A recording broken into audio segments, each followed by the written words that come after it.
There's lots going on in Congress these days. There is a little bit happening right now. I want to start with the Burwell case, where, of course, waiting for the Supreme Court's decision. How has Obamacare affected your home state of Oklahoma? Well, let's see. Everything's going up. Yeah. Costs are going up. Premiums are going up. Deductibles are going up. The number of people that are frustrated is going up. It's amazing to me the way the executive branch and the president specifically overestimated how great this law was going to be. They thought there were going to be a couple years of rough rollout, and then it would smooth out. It's not. It's still one of the probably top 3 questions that I get everywhere that I go, is something dealing with Obamacare. Yeah. So yeah, there's still major problems. In my state in particular, they've just announced of the different companies that are there, somewhere between 11% and 45% increase in premiums for next year. Wow. Now, this is on top of the high deductibles that are already there. But we're talking 3 years into the full quote-unquote rollout, we're still seeing double-digit increases.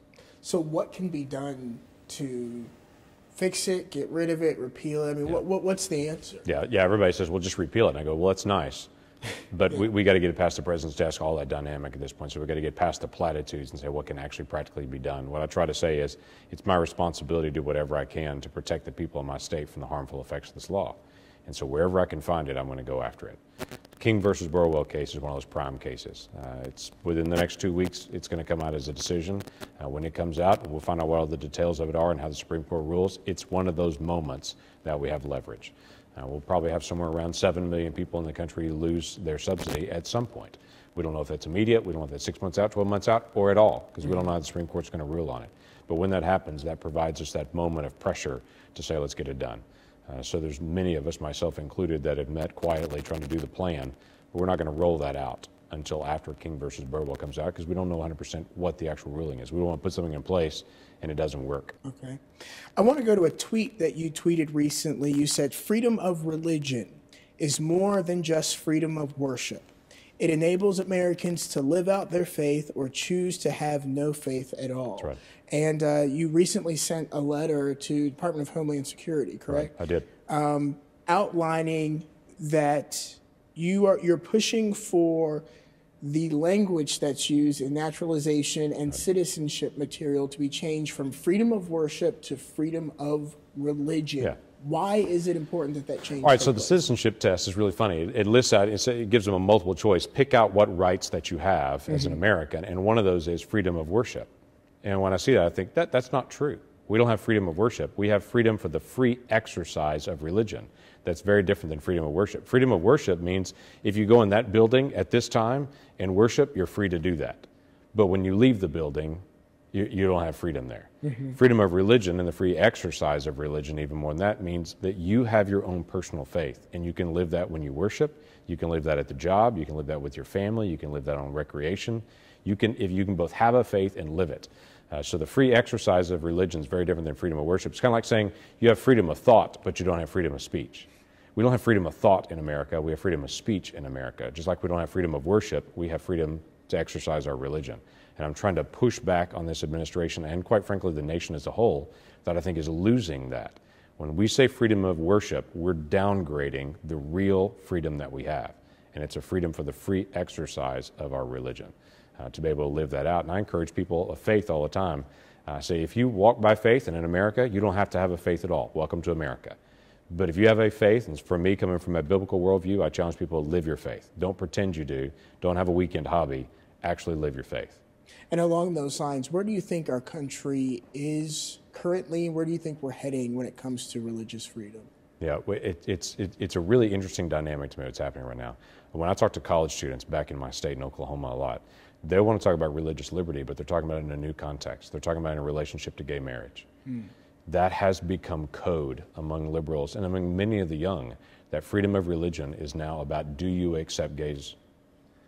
That's a dangerous precedent for us to isolate religion is on that one issue. It's in some ways, when I talk to some folks in Oklahoma in the African American community and I talk about states' rights, they immediately receive that as code for Jim Crow laws coming from the South.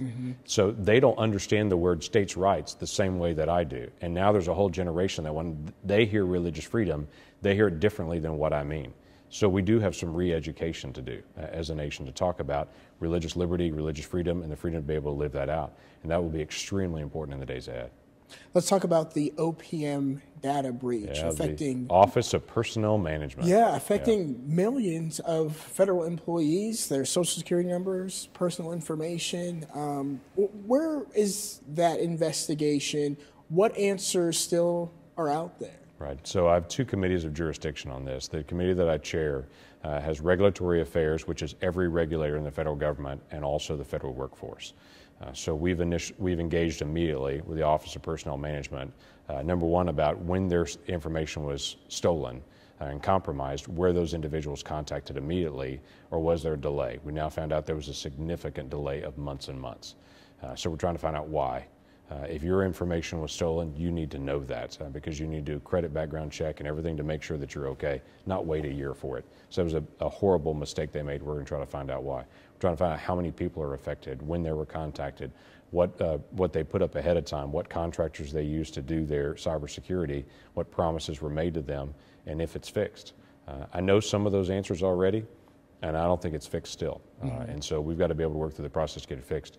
Individual Americans should have their information secure, and that is the concern that a lot of Americans have with things like electronic health records and information with Obamacare and the way they're putting information together, your IRS records. All those things the government now has in an electronic record. If they're leaving some of these systems vulnerable, like it was in the Office of Personnel Management, that means that information is open to hackers overseas, whether that be criminal gangs in Russia that are trying to sell that information, or whether it be Chinese hackers that are trying to gain espionage information. We can't do either. We have to have a better system to be able to protect them than what we have currently done. Okay. It's a major mistake. Yeah, absolutely. Let's talk about where Congress is. A lot of people say Washington is broken, it doesn't work. What do you say when people say that to you? Because I'm sure you probably get it quite a bit. I hear it all the time. Let me tell you the pushback that I give to people all the time, because everybody runs down Congress. Now, coming from Oklahoma, we're used to the great philosopher Will Rogers, who in the 1930s told just all kinds of jokes about Congress. Every one of his jokes he gave in the 1930s still works today. So for people that say it's never been like this before, I say go pull Will Rogers jokes. They all still work. Yeah. In addition to that, we've gone through things like the Civil War. We had Aaron Burr, the Vice President of the United States, get into a duel with Alexander Hamilton, the Secretary of Treasury, and shoot him in New York City. Okay, so we've been through rough times before as a government. So that's not the issue. Here's my concern, though. People talk about it as if it's something different now, and they'll say, this system is not working, it's broken, and then they stop. Well, the next question is, then what would work better? My concern is that we're raising up a generation that doesn't have the optimistic sense of America and our great republic and what has happened with the free enterprise system and with representative republics and our constitutional structure. They don't feel like it's working. Mm-hmm. So if you're young, you grow up and all you hear is it's broken, it's broken, it's broken, rather than this is the greatest system that's ever been created by man. And they think, okay, well, let's go find some other system. Is England's system work better? Does Russia's system work better? Does China's system work better? And it has people turn out to see if there's a better system when we have the best system that's ever been created. We're just not using it. The problem is not our Constitution, it's that we're not following it. That's the problem. And so we're seeing this downgrading of our free market system. We're seeing this downgrading of real representative government and the rise of agencies because we're not effectively running our system. So we've got to restart that and, quite frankly, retell the American story again. We're a quarter of the world's economy. Among 300 million, we're 5% of the world's population and a quarter of the world's economy. We have the greatest system and one of the strongest constitutions ever in the history of the world. It's a good system. Absolutely. We should run it. And I challenge people of faith all the time to pray more than you complain, and let's re-engage. But it's also just for the everyday citizen to say, we've got to stop losing hope on something that's been pretty resilient, and let's get in and stop complaining on the couch and start getting to work. Absolutely. Yeah. My last question for you. What do you hope to accomplish during your time here in office? Peace and unity, balanced budget. I'd say if I spend my whole time working on three areas, we'll probably be okay on that. I work on what I call the 3 Ds: debt, defense, and directives. That means those government directives. $18 trillion in debt, $480 billion in overspending this 1 year. A president that thinks that's about right, and that's not being pejorative. He and I have had that conversation. He thinks this amount of deficit spending is about right for our economy. I think he's absolutely wrong about that. So we've got to be able to fight to be able to find a way to be able to get us back to balance, and it'll take a while to do that. The defense side of things, our defense is floating right now. We are still the most powerful, unmatched, no near peer military in the world, but we're drifting. There's not a real sense of what our purpose is and what we're trying to accomplish, and we don't have the strength in the world. That's got to be reset. And the directive side of it is a part that every American's frustrated with. We're a free people, and we know it, but we're not being treated that way by our own government. And so everybody's frustrated with every new rule, and every week they hear some new instruction that just came out of their government, and they know inherently it shouldn't be that way, and it shouldn't. About 40 years ago, the Supreme Court ruled on something called the Chevron decision. It gave deference to agencies, and it dramatically changed the way that agencies function. Some people think that this is only new with President Obama. It's not. This has grown a little bit from every executive since the early 80s, as the agencies just test the limits of their power, and the courts continue to give them more and more latitude. We've got to fix that legislatively. And that's going to take a gutsy president that's going to sign a piece of legislation that says the agencies don't have unlimited deference, when right now every president is glad to have that power, and every president builds on the power the previous president had. That's not our constitutional system. It'll have to be corrected, but if I can get nothing else done, that is the biggest shift that could occur back in our government to return power back to the people.